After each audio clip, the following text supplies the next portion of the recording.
ইতিমধ্যেই প্রকাশিত হয়েছে বিহার স্টেট পরীক্ষার রেজাল্ট। পেপার 1 পেপার 2 উভয় ক্ষেত্রেই আমাদের রাজ্যের প্রচুর শিক্ষক পদপ্রার্থী যারা পরীক্ষা অংশগ্রহণ করেছিলেন তারা কিন্তু সফল হয়েছেন।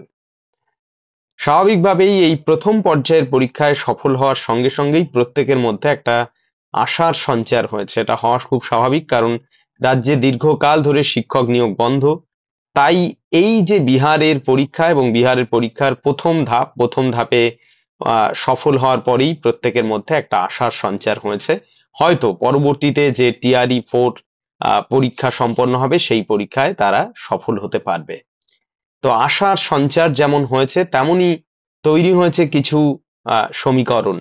কারণ এর আগে যত BPSCর মাধ্যমে শিক্ষক নিয়োগ হয়েছে সেখানে আমাদের রাজ্যের এত সংখ্যক স্টেট কোয়ালিফাইড ক্যান্ডিডেট ছিল না, যে কারণে আগের তিনটে যে BPSC নিয়োগ এবং আগামীতে যে নিয়োগ হতে চলেছে এই দুইয়ের মধ্যে বিস্তর ফারাক তৈরি হবে। যদি আমাদের ক্লাসরুমের রেফারেন্স ধরে বলি, ক্লাসরুমে এখনো পর্যন্ত কালকে আমি একটা পোল দিয়েছিলাম, সেই পোলের রেসপন্স অনুযায়ী আমাদের টোটাল 400-র উপরে ক্যান্ডিডেট রয়েছে আমাদের ক্লাসরুমে, এনরোল ক্যান্ডিডেট। সেই জায়গায় দাঁড়িয়ে স্টেট পরীক্ষা পেপার 2 দিয়েছিল 101 জন রেসপন্স অনুযায়ী। সেই 101 জনের মধ্যে টোটাল এখনো পর্যন্ত রেসপন্স বলছে টোটাল 96 অর্থাৎ 96 জন কোয়ালিফাইড এবং 5 জন আনফরচুনেটলি কোয়ালিফাইড হতে পারেনি। তার মানে যদি আমরা শতকরা বিচার করি তাহলে গড়ে 95% ক্যান্ডিডেট আমাদের ক্লাসরুমের যারা 11-12 সেকশনের জন্য প্রস্তুতি নিয়েছে তারা সফল হয়েছে, 5% সফল হতে পারেনি। আবার একইভাবে যদি আমরা পেপার 1 এর কথা বলি, পেপার 1 এর ক্ষেত্রে দেখা যাচ্ছে টোটাল নাম্বার অফ ক্যান্ডিডেট 51 জন, 51 যারা পরীক্ষা দিয়েছে পেপার 1, 51 জন। তার মধ্যে 48 জন কোয়ালিফাইড এবং 3 জন সফল হতে পারেনি। গড়ে প্রায় বলা যেতে পারে 94% ক্যান্ডিডেট সফল হয়েছে এবং 6% সফল হতে পারেনি। মানে 51 জনের মধ্যে 48 জন সফল, 3 জন হতে পারেনি। তার মানে বুঝতেই পারছো যে গড়ে আমরা যদি দেখি তাহলে টোটাল 95% ক্যান্ডিডেট উভয় সেকশনেই সফল হয়েছে। এটা আমাদের ক্লাসরুমের রেফারেন্স, কিন্তু আমাদের ক্লাসরুমের রেফারেন্সই শেষ কথা নয়। তার কারণ ওভারঅল রাজ্যের যদি আমরা বিচার করি সেখানেও দেখা যাচ্ছে গড়ে কিছু না হলেও প্রায় 70% ক্যান্ডিডেট কিন্তু পাশ করেছে। 70% ক্যান্ডিডেট যারা কিন্তু স্টেট পরীক্ষা দিয়েছিল এবং পাশ করেছে, 30% পাশ করেনি।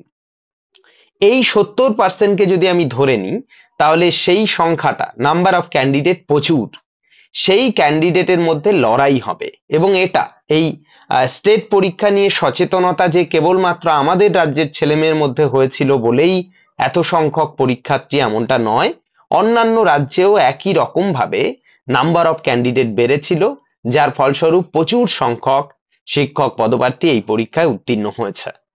তাই আমাদের আগামীর যে পরীক্ষা, অর্থাৎ যেটা মানে আমাদের কি হয়, সফলতা কখনো বিড়ম্বনা তৈরি করে কিভাবে? এই যে সফলতাটা, এই সফলতার একটু হলেও মুখে হাসি ফুটিয়েছে, সেই মুখের হাসিটা যাতে হাসি থাকে সেই দায়িত্বটা প্রত্যেকের এবার বেড়ে গেল।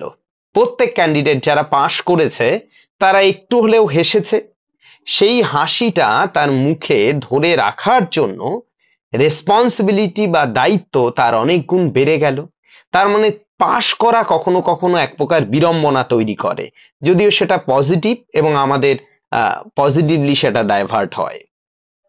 তাহলে এখন এই যে এত সংখ্যক শিক্ষক পদপ্রার্থী যারা সফল হলো স্টেট পরীক্ষায়, তাদের প্রত্যেকের কম বেশি পাখির চোখ হলো পরবর্তী ধাপ, অর্থাৎ BPSCর মাধ্যমে যে শিক্ষক নিয়োগ হবে সেটা, যেখানে একই রকম ভাবে 150 নম্বরের পরীক্ষা হবে এবং এখানে কোনো কোয়ালিফাইড মার্কস নয়, এখানে একদম অ্যাজ পার ভ্যাকান্সি, যারা মেধা তালিকায় প্রথম সারিতে থাকবে তাদের প্যানেল তৈরি হবে, সেই প্যানেল থেকেই নিয়োগ হবে। এবং এখানে নিয়ম অনুযায়ী 30 নম্বরের কম্পালসারি ল্যাঙ্গুয়েজ পেপার থাকবে, যার মার্কস কোনোভাবে অ্যাড হবে না, সেটা কেবলমাত্র কোয়ালিফাইং মার্কস পেতে হবে।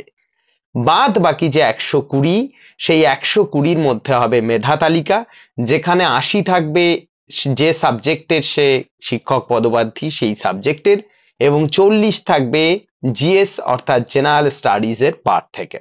তাহলে 40 যোগ 80 120, এই 120টা হলো এখন আমাদের প্রত্যেকের মাথা ব্যথার কারণ।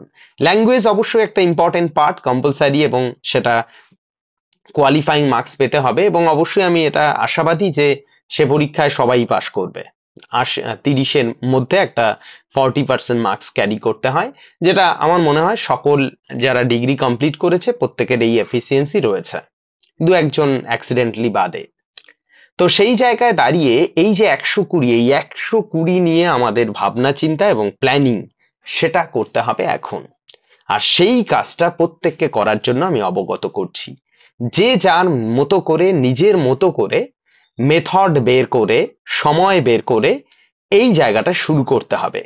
আজকে আমাদের ক্লাসরুমের যারা এখান থেকে ইউটিউব থেকে দেখছো তাদের উদ্দেশ্যে বলছি যে আজকে আমি ক্লাসরুমে লাইভে এসে পুরো স্ট্র্যাটেজি এবং কিভাবে আমাদের সামনে এগোলে সফল হওয়ার জায়গা থাকবে বা অনেক গুণ বেড়ে যাবে, যেমনটি তোমরা স্টেটের ক্ষেত্রে ক্লাসরুমকে ফলো করেছো, যে কারণে আমি অত্যন্ত খুশি যে আমাদের ক্লাসরুমের 95% ক্যান্ডিডেট স্টেট কোয়ালিফাইড, এবং আনফরচুনেটলি যারা অনেক লেটে জয়েন করেছে, অনেকে আছে পড়াশোনার মধ্যে ঠিকঠাক ঢুকতে পারেনি, সেই 5% ক্যান্ডিডেট যারা পাশ করতে পারেনি তাদের নিজেদের রিভিউ করতে হবে, দুর্বলতা অনুসন্ধান করে আবার নতুন স্ট্র্যাটেজি নিতে হবে।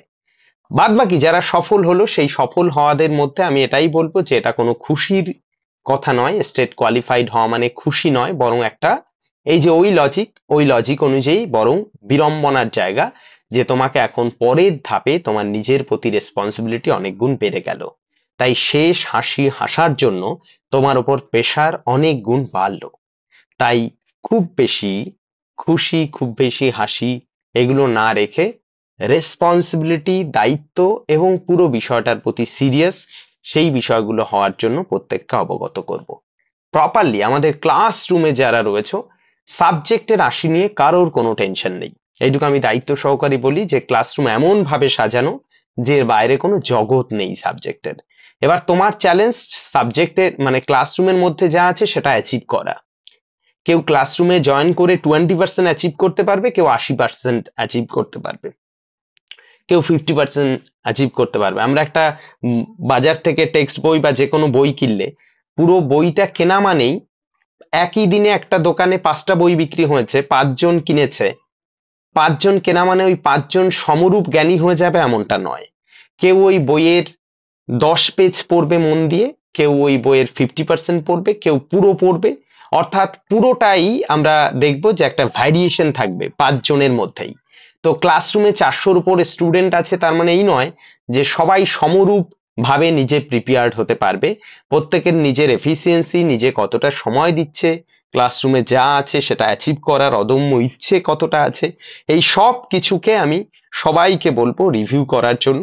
যদি প্রত্যেকে সেই বিষয়গুলো সচেতনভাবে দেখো তাহলে নিজে অবশ্যই প্রস্তুত হতে পারবে, এবং সাবজেক্টের এই 80 অবশ্যই হাসি খুশি ভাবে পরীক্ষার হলের থেকে বেরোতে পারবে এই 80-র ভিত্তিতে।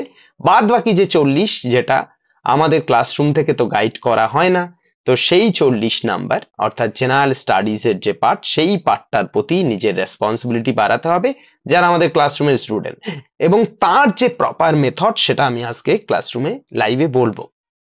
যারা ইউটিউবের সাবস্ক্রাইবার তাদের জন্য শুধু এটাই বলবো যে নিজের মতো করে প্রপার মেথড তৈরি করে সময় বের করে নিজের প্রস্তুতিটাকে শুরু করে দাও, কারণ দায়িত্ব অনেক গুণ বেড়ে গেল, নিজের হাসিটাকে ধরে রাখার রেসপন্সিবিলিটি অনেক গুণ বেড়ে গেল, তাই চাপটা অনেক গুণ বাড়লো, কমলো না।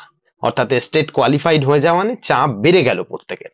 ঠিক আছে, তো সবার শেষ হাসি থাকুক, অটুট থাকুক, এই কামনা করি আমি। প্রত্যেকেই মানে যেন শেষ পর্ব পর্যন্ত হাসি খুশি থাকতে পারো, সেই আশা রাখি। আমাদের ইউটিউব চ্যানেলে ধারাবাহিকভাবে বিভিন্ন ভিডিও আসবে, এবং ক্লাসরুমে যেমনটি চলছে আমাদের প্রস্তুতি তেমন চলবে। দেখা হচ্ছে পরের ভিডিওতে। টাটা।